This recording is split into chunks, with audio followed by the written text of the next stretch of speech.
know, when I was a young lad, I really liked Scooby-Doo. Like, really fucking like Scooby-Doo. I had shirts, I had coloring books, hell, I even had DVDs. In fact, I still have some of those DVDs. I watched this shit all the time. I'd watch these until they couldn't work anymore. You could say that I love Scooby-Doo. But looking at them now, I really can't tell you why. Nothing really appeals to me now. It's just shit. I think the only thing that I like now are the designs of some of the monsters. But even then, it gets a little iffy. Well, I guess these are supposed to be children's cartoon anyways. I guess I'm not the target audience anymore. But there is one series of Scooby-Doo that I still find somewhat charming. A Pup Named Scooby Doo. There's just something about it that I find so damn, I don't know, cool. Now, granted, a lot of shows like Tiny Toons and Muppet Babies did the same thing. You know, take a cartoon and make the characters kids and boom, there's your money. You could say it's a lazy concept. You may be right, but A Pup Named Scooby Doo pulls it off. And to prove the charm of this show, we're going to be looking at an episode of this show that I personally like called Scooby-Doo. Now, before we get into this, let me say, this episode deals with some serious subject matter. Drugs. There's seriously an episode of fucking Scooby-Doo about drugs. Let's just go.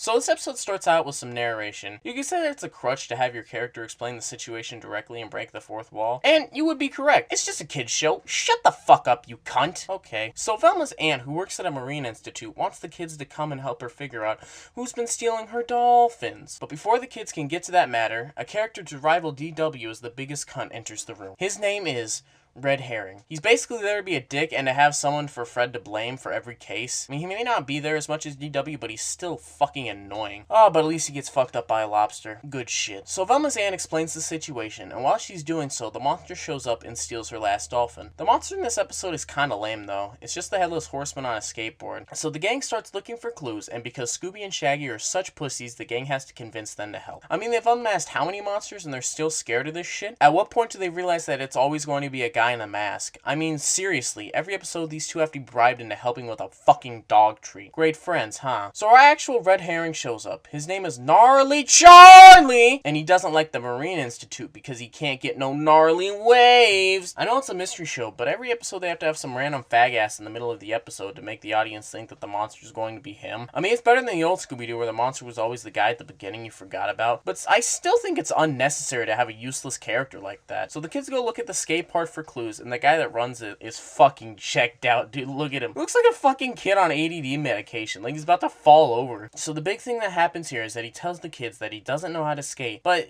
apparently he does. So they confront him about it, and he tells them that he was a great skater until he got caught with the wrong crowd. What crowd are we talking about? Well, the drug crowd. Yeah, no specific type of drug. For all we know, he was just smoking some weed and boom, skateboard career gone. So in a twist of events, Red Herring wants the gang to help him clear his good name. For some gay-ass reason, they accept. Now, to find another clue, they go underwater, and there's a chase with the monster. But how in the fuck can you skateboard underwater? That's not fucking possible. That you can't.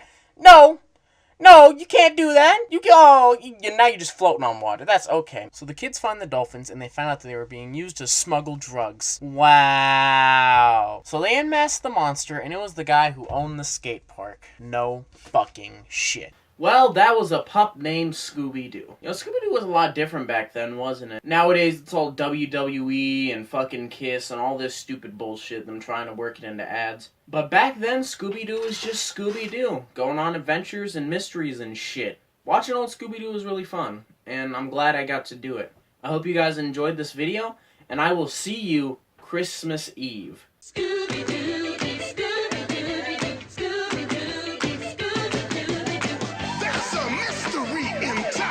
I'm Pickle Rick!